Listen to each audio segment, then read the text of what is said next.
Akhirnya, yang ditakutkan Amerika terjadi. Pesawat kargo militer Rusia Ilyushin Il-76 ternyata telah mendarat di Caracas, ibu kota Venezuela pada tanggal 1 November tahun 2025 yang lalu.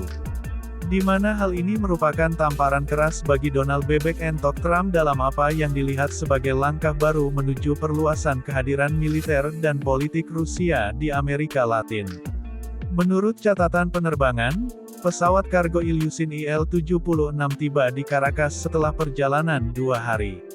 Atau dengan kata lain, pesawat kargo yang kabarnya membawa S-400 dari Rusia tersebut terbang melewati wilayah Eropa yang sebenarnya lebih dekat.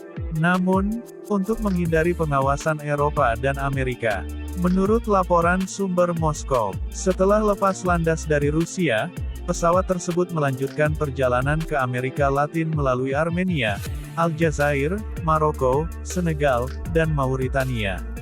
Belum ada sumber resmi yang menyebutkan apa paket yang dibawa Rusia ke Venezuela. Namun untuk diketahui, perjalanan panjang Ilyushin 76 menghindari Eropa mengindikasikan bahwa pesawat ini kemungkinan besar membawa paket COD yang cukup berbahaya bagi Amerika.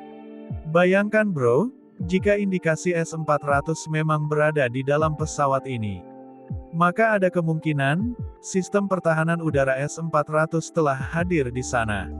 Namun, hal itu kemungkinan besar masih kurang dari cukup, karena Venezuela harus menghadapi negara sebesar Amerika. Belum lagi, pesawat Ilyushin Il-76 yang memiliki kemampuan dapat mengangkut hingga 50 ton kargo atau 200 penumpang dan personel.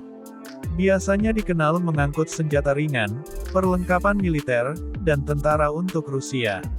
Di mana untuk pengiriman yang lebih besar, seperti sistem pertahanan udara S-400.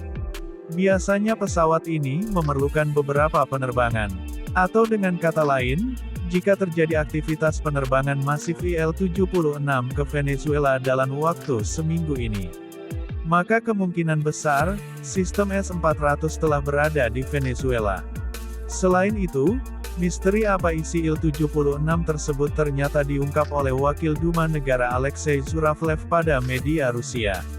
Di mana dia menyebutkan bahwa Rusia telah menyumbangkan sistem rudal permukaan ke udara Pansir S-1, Buk M2E, dan S-300VM kepada Venezuela. Selain sumbangan yang akan terus didatangkan secara bergelombang, di mana dengan pengiriman beberapa batalion S-300VM secara signifikan memperkuat kemampuan Venezuela untuk melindungi fasilitas-fasilitas penting negara dari serangan udara musuh. Dan terkait Sadaqoh Jariyah Rusia tersebut, Zhuravlev juga menambahkan bahwa tidak ada yang menghalangi Rusia untuk memasok Venezuela dengan senjata terbaru.